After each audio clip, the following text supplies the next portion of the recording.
Welcome to Gapology Radio with your hosts Mark Tinas and Brian Brockhoff, authors of the leadership development books Gapology, IMBAR, and Speed of Purpose. At Gapology, our purpose is to help leaders achieve their greatest potential. To learn more about our groundbreaking books and training services, visit our website, gapology.org. Hey everybody, welcome to Gapology Radio. As a reminder, we have many options to choose from for all of your leadership development needs. We have our flagship book, Gapology, How Winning Leaders Close Performance Gaps.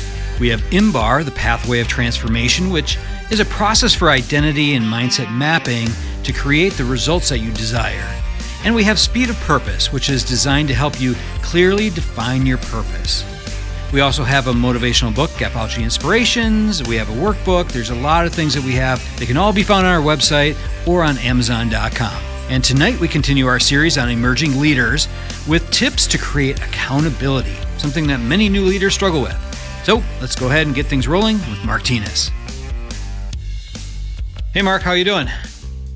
Good, Brian. How are you? I'm good. I'm excited about tonight's podcast. We had just for the listeners, Mark and I had a conversation last week. We were actually going to do this podcast last week.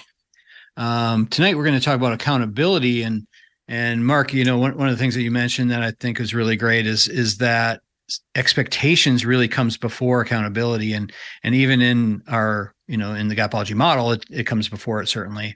But when we're looking at how to create accountability, we really need to start with that piece first. So I'm glad we did a recording on that last week and kind of set the foundation.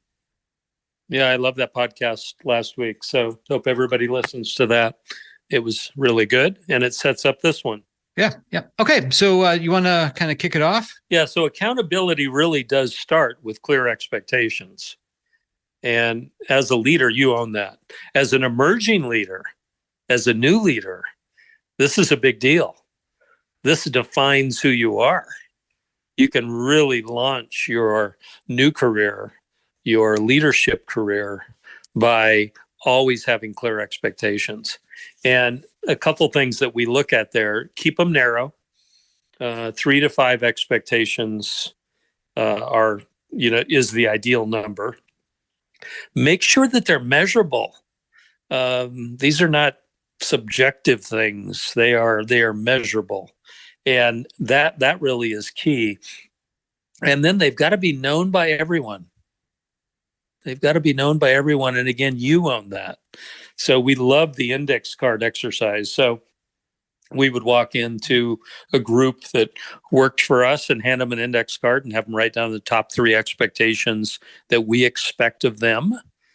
And we would write down the top 3 and see if they match. And it's not a measure of that team member's competency or clarity. It's a measure of ours as a leader. So it's a big deal. So you own the fact that everyone knows what's expected. Yeah. One of the things you said there right at the start, I think is super important.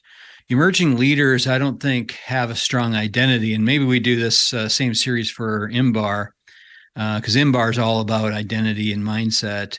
So maybe we do that. But defining who you are is something that I think is critical for emerging leaders. Deciding right up front, choosing your identity, what are you going to stand for? Who are you going to be? If you can get really good at setting expectations, I think that really is setting you on the right path right from the start. Well, the other thing it will do is it will carry your entire career. Yeah. It's not something just for today.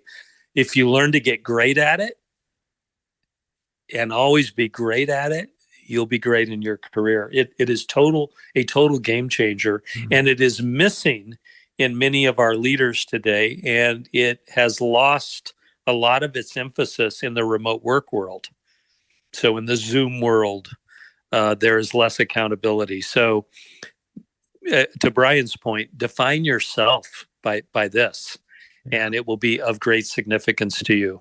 Yep. 10 years from now, you'll be remembering this podcast, this conversation, and how it impacted your career. Yeah. Just imagine, you're part of a group of young leaders, not even necessarily young, but new leaders, people emerging from the ranks of individual contributors. And you're the one who's really great at setting expectations and really great at accountability. You're definitely going to be noticed for sure. And I think you'll make a big impact. One of the ways to go after expectations is to look at what does great look like. So likely within the group, there's someone who's outperforming the rest. And you can look at the behaviors that equal those metrics and say, okay, here's what great looks like. Once you fully understand what great looks like and the metric that defines great, the metrics that define great within whatever it is that you do, it helps you set expectations. Don't set the bar too low. Don't set the bar too high, but be real clear on what great looks like. And then have an expectation that everyone can get to that's reasonable, but is high. I don't know if that makes sense, but that's really key. We had a piece in Gapology about if we were a high jump team and we wanted to go to the Olympics, would we set the bar lower to practice so the team would feel good about going over it, or would we need to set it higher and then higher and then higher? And the answer was that, of course. And you're not going to make it to the Olympics and get the gold medal by putting the bar lower. But you don't want to be unreasonable as a leader either. So you want to understand what the right behaviors equal in terms of metrics. And again, once you connect with that piece, it is a game changer from a career standpoint. That's a great analogy, looking at it that way. I think seeking out the behaviors that are already being delivered by your top players or your peers who are really, sailing over that bar pretty easily, looking at their behaviors, you don't have to reinvent the wheel completely, learn what works, figure out what those things are, set those behaviors and the results as your expectations that those people are already doing. I think that's critical. Yeah, well said. So let's look at the next one. So of course, starting with setting expectations, I think that's great. So the next one is follow up, right? Yeah, following up is a lost art. It's not done well by most leaders. So you as an emerging leader can again define yourself by significant follow up. There's a lot of ways to do it, but you definitely want to follow up. The first would be to have a rhythm around those expectations. When do you publish them? When do you talk about them? When do you get feedback on those that aren't achieving them? When do you get feedback on those that are blowing them away? Have a rhythm, ideally to the week, depending on how your metrics are calculated. And, that creates the follow-up. The rhythm creates the follow-up. And once the team knows that you're going to follow up on that set of metrics, those KPIs, those things that matter, it affects their behavior all week. I'll give you an example. What if they knew that every Monday they were going to present their numbers to the peer group? What if they knew that? How would that affect their behavior for the entire week leading up to that? I bet they would go after those metrics. I bet they would want that conversation to go well. I bet they would want you to be proud of what they presented. So think about that in terms of rhythm. If your rhythm is a follow-up rhythm, it can create great performance. So therefore, follow-up can be of great significance. What do you think about that tactic, Brian?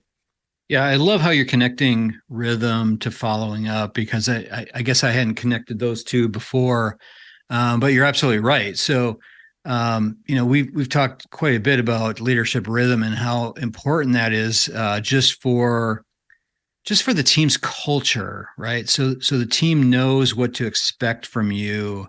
It makes things a lot easier for you as a leader just to have that. So you always kind of know what you're working on and that type of thing. But for the team, it builds that culture. And I think having a culture where where you follow up with the things that you set as expectations, developing a rhythm around that, I think can be incredibly powerful. One where you are providing that recognition for those that are winning, and then some coaching for those who are struggling, course correction and that kind of thing. I think having that consistent rhythm is something that can really move the needle pretty quickly. Yeah, and ideally a weekly rhythm, because it means you can move the numbers quickly. Yeah. One of the other tactics that we used to use running a retail chain was letting those that were underperforming know that we would get together on Friday late to review how their week went and what they accomplished and what they achieved from a metric standpoint with regard to the expectations. Again, by them knowing that on Friday, end of the work week for them, that we were going to review their performance, it affected their performance every day of the week.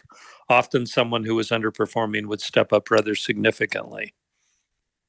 If they didn't, it also became rather obvious, and those that needed to leave the team left the team.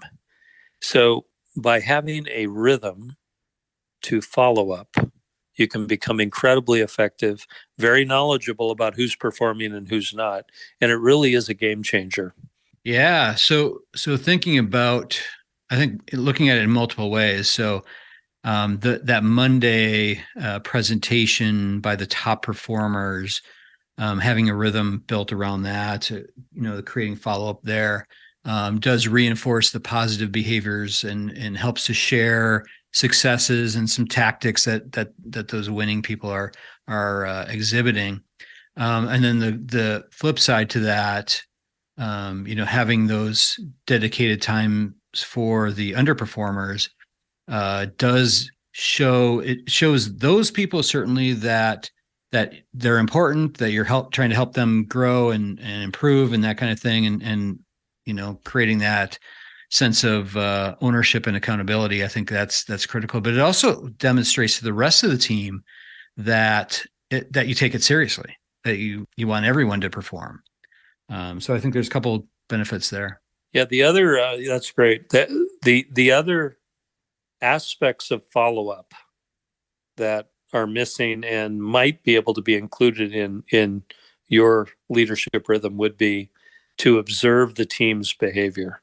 So if you're in a business where you can observe behavior, it is a significant follow-up mechanism. So if you have been clear on the behaviors that equal the KPIs, that equal the metrics, by observing the team in action, you can see if they are actually behaving in a way to achieve the metric. That is a big deal.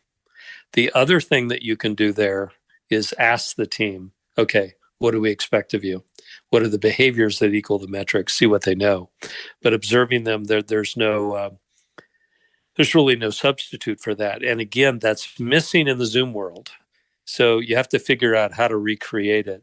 One of our Gapology clients does virtual visits, and they have 360 cameras. And it's this incredible camera system that films in circles, and you can literally see the work that's being done. So you can literally from any distance, thousands of miles away, observe the behavior of the team, observe the accomplishments, etc., through photographs, through a live camera system. So there's ways to go after it. If you're in a remote world, you need to figure it out. You have to connect the daily behaviors of the team with the metrics and ensure that the behaviors are in place. Once you do that, you will be the best at follow-up and your results will shine. Guaranteed. Right, Brian? Yeah. Oh yeah, definitely. It's, observing is really validating skill, where when you just ask questions, you're validating knowledge. And I think it's important that as leaders that we do both. Yeah, no, that's perfect. Yep. So let's look at the next one. So the next step is keeping score. Yeah, so this one really matters. And again, somewhat of a lost art. Publish the results. Let everybody know that on Monday at noon, the performance for the prior week is going to come out. It's going to have the numbers and it's going to have names next to the numbers. Wow. Think about how that affects the entire week then. So I know that on Monday, my name will be next to a number. I bet I'm going to want that number to be good. Yeah. So that affects my behavior all week long. So you've now affected the rest of Monday, Tuesday, Wednesday, Thursday, Friday, maybe the weekend, because I know that score is being kept and that I'm going to be ranked against my peer group, whatever that looks like. And a number is going to be put next to my name. Total game changer. I'll let you, I've got more to speak to here, but I'll let you speak to that, Brian, and then I'll continue. Yeah. Well, the analogy that we always give when we're talking about this in workshops is think about that baseball player, that professional baseball player walking up to the plate. They're getting ready to take a big swing here, and they're staring out at that scoreboard out in left field as they step up to the plate, and they're seeing what their results are. Their name is right there, their face is right there. Imagine if we could do the same thing, in all other aspects of leadership, where we attach a name to some of those results. It's not about making anyone feel bad, but it's about people understanding what they're producing, what their behaviors are producing. So I think it's really critical that we do that we connect the results with the people. Yeah. Wow. I could see that scoreboard. Yeah. Yeah, no, that's a big deal. It's a game changer. Peter Senge, who wrote The Fifth Discipline, an MIT professor, talked about creating reinforcing loops. And this literally is a reinforcing loop. So when the team knows that you're going to publish the results and their name is going to be there and it's going to be ranked with a number by their name, and that the results are very real and that the results reflect the behavior of the team that you've identified, it changes everything and it creates a reinforcing loop. So it creates a self-fulfilling prophecy, in essence, where the team performs at a different level because you as a leader have created this reinforcing loop. So you always want to look for these reinforcing loops. They exist. This is one of them.